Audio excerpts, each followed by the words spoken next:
Shabbat Shalom, everybody. So this week's Torah portion, vayishlach. A lot of us have been together now for many days. And we get this beautiful, beautiful opportunity to be studying the Torah in depth. Or as in depth as we can make it in 30 minutes every day. Taking one day for every aliyah. And I think that this has become a very beautiful practice for us to really go in depth. And then Shabbat comes, and so I try to draw out the theme, the general feeling of what is arising in me this year in relationship to the Torah portion. And for all of us who have been together every day, we know how much there is to go into the text. And so you'll forgive me if I can't reach it all. I'm doing my best. We're still in the narrative about Jacob, and we'll begin the Joseph saga that will take up the rest of the book of Genesis on Sunday. But ever since Jacob has left home, he has been a man on the run. And so this year I've become more attuned to how often the word feet have been connected in Hebrew to Jacob and his story. So there seems to be a lot going on with Jacob's feet. He's always moving. From his birth, holding on to the heel of his brother, earning the name Yaakov, containing the word for heel in Hebrew within it. Later fleeing from his brother Esau after stealing the blessing of the firstborn, which leads him to a solitary journey where he dreams of a ladder that connects heaven to earth. After which he wakes up from this pivotal dream, and the text says Jacob lifted his feet. Later we find him running away from Laban, his uncle, with his whole family.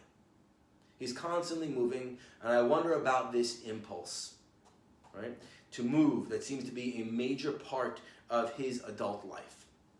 Running from one thing to the next, running from someone, then running from someone else.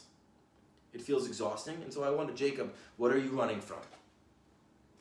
So in this week's installment of Wisdom, Jacob is about to reunite with his brother, Esau, who they haven't seen each other in 20 years.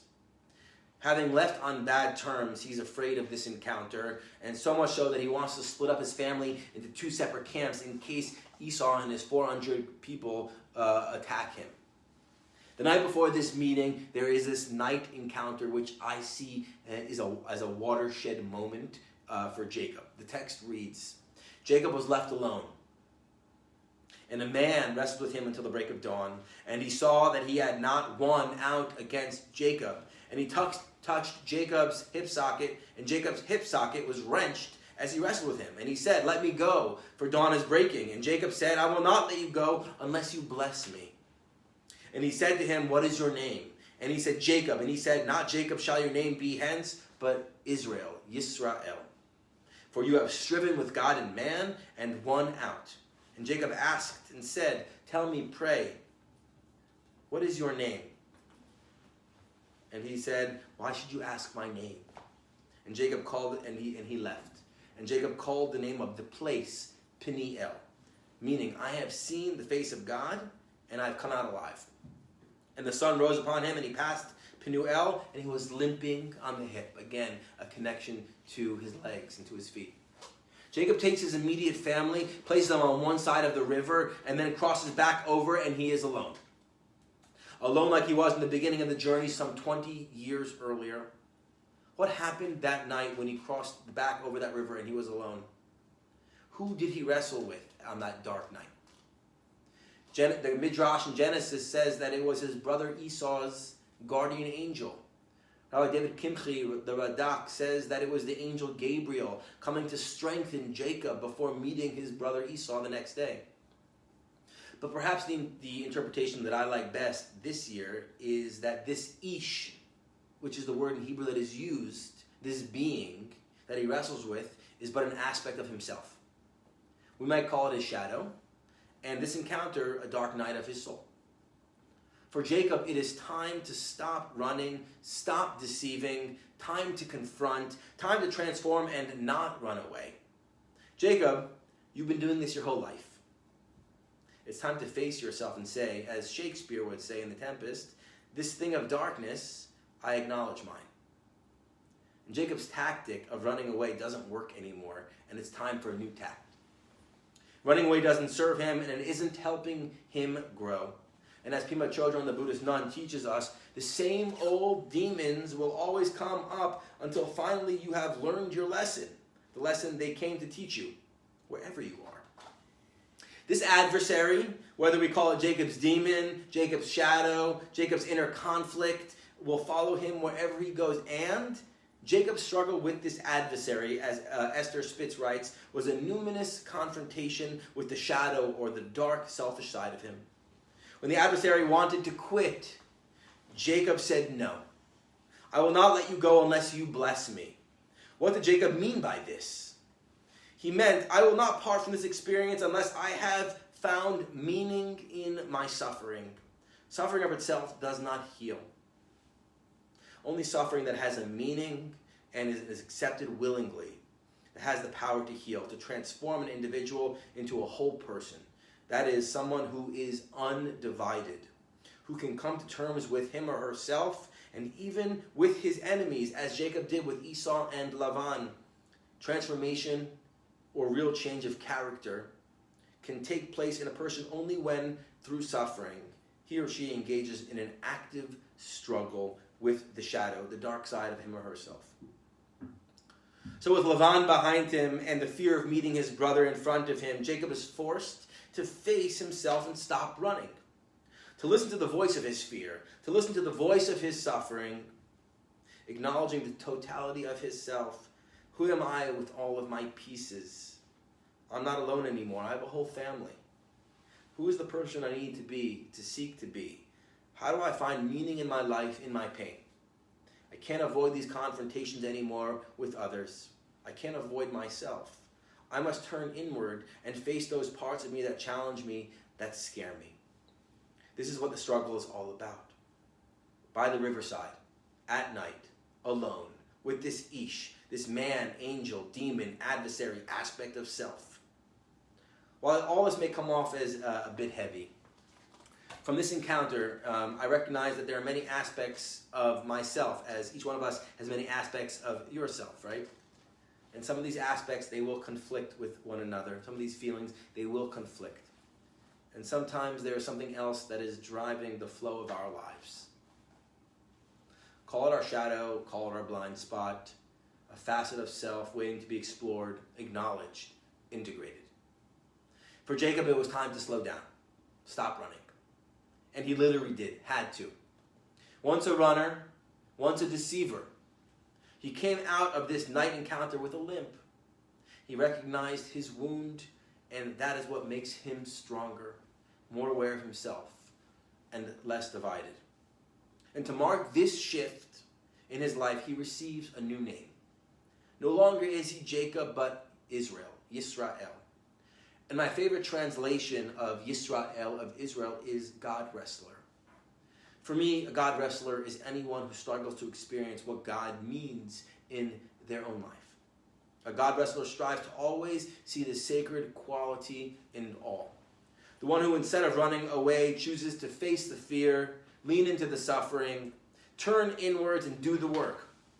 And how you do that work is up to you. It could be text study, it could be prayer, it could be chanting, it could be therapy, it could be journaling, it could be dream work, it could be sacred arts, it could be any experience or practice that you find meaning in.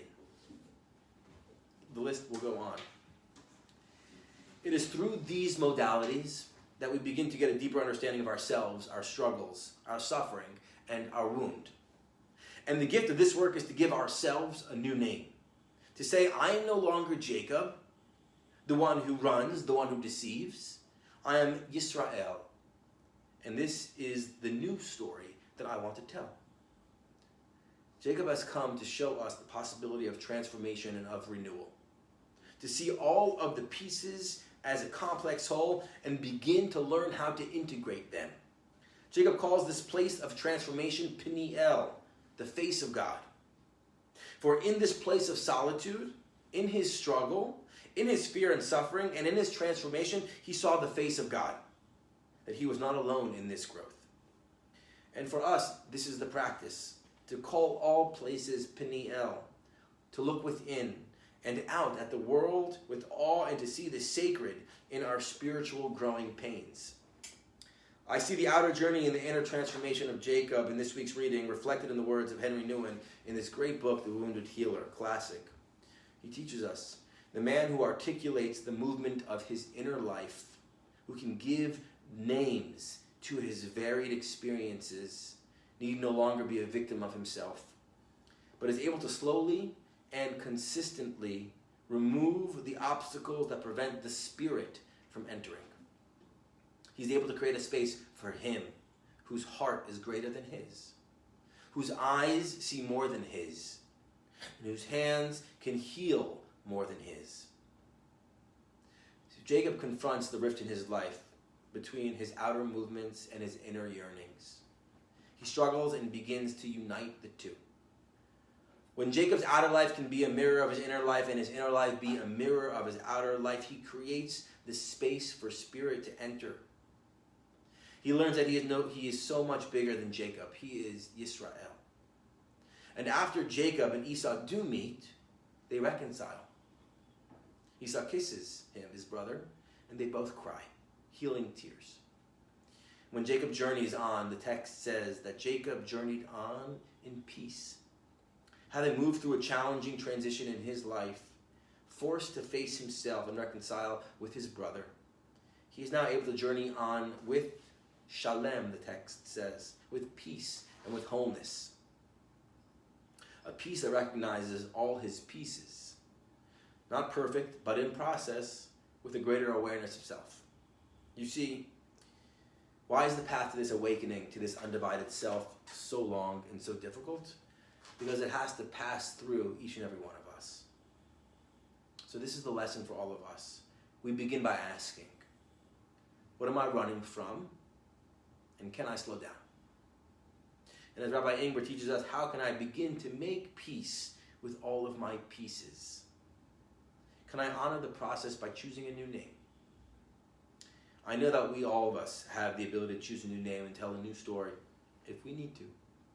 We learn from Jacob, from Yisrael, and may we also be blessed with the strength to stop running if we're running, to slow down, to turn inwards, to seek wholeness, and to give ourselves a new name.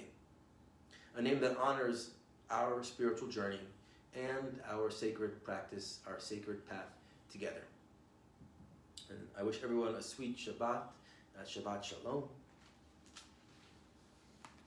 And if you're ready for that practice, and you want to pick a new name, a spiritual name, we will have a naming ceremony, honoring any place, any point you are in the journey and in your life.